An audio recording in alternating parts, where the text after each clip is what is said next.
তারপর? তারপর আর কি, সে ভালোবাসি বলে মাঝে মাঝে সান্ত্বনা দিতে আসে। তবুও তো অনুভব করি কেউ অন্তত আছে। আসলে জানেন তো, ভেতরটা কেমন ফাঁকা ফাঁকা লাগে আজকাল।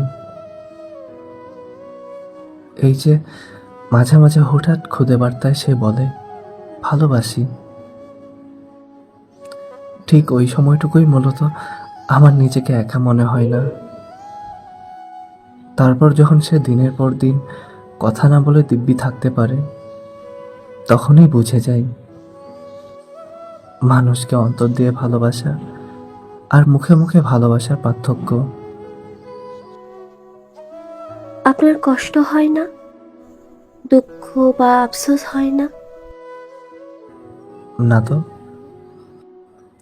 অনুভূতি কখনো সুখ পায়নি। দুঃখ আর কষ্ট পেয়ে অভ্যস্ত হয়ে গেলে এটা নিয়ে আর মাথা ব্যথা থাকে না। আপনার কি মনে হয় সে আপনাকে সত্যিই ভালোবাসে?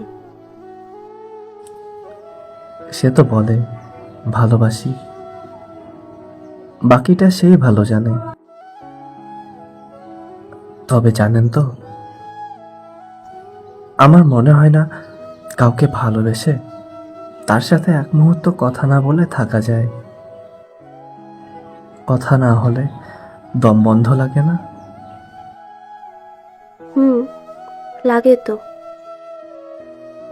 অথচ দেখুন, মাঝে মাঝে ভালোবাসি বলতে আসে, তবে আচরণে অবহেলা, অনীহা আর অবজ্ঞা মিশে থাকে। মুখে বলে না, শুধু দিনের পর দিন কথা না বলে থাকতে পারে। ব্যাপারটা অদ্ভুত, তাই না?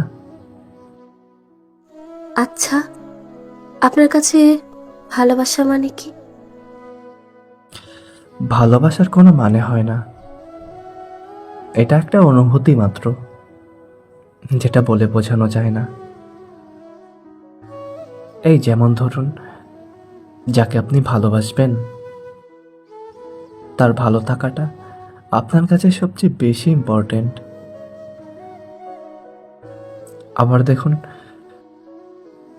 আপনার সবচেয়ে কঠিন পরিস্থিতি আর সময়ে সেই মানুষটার সঙ্গই কিন্তু চাইবেন আপনি।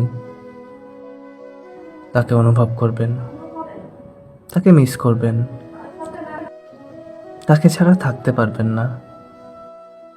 হোক অভিমান, ঝগড়া, মনোমালিন্য, পারবেন না থাকতে। সবচেয়ে মজার ব্যাপার কি জানেন? সেই মানুষটার সান্নিধ্যে থাকতে পারলে আপনি নিজেকে সবচাইতে নিরাপদ মনে করবেন। সে পাশে থাকলে যেন আপনার কোনো দুঃখ নেই, আর কিছু পাওয়ার নেই। এদিক থেকে কি মনে হয় সে কি আপনাকে ভালোবাসে? এভাবে অনুভব করে আপনাকে? না, একদমই না। কথা হয় তার সাথে?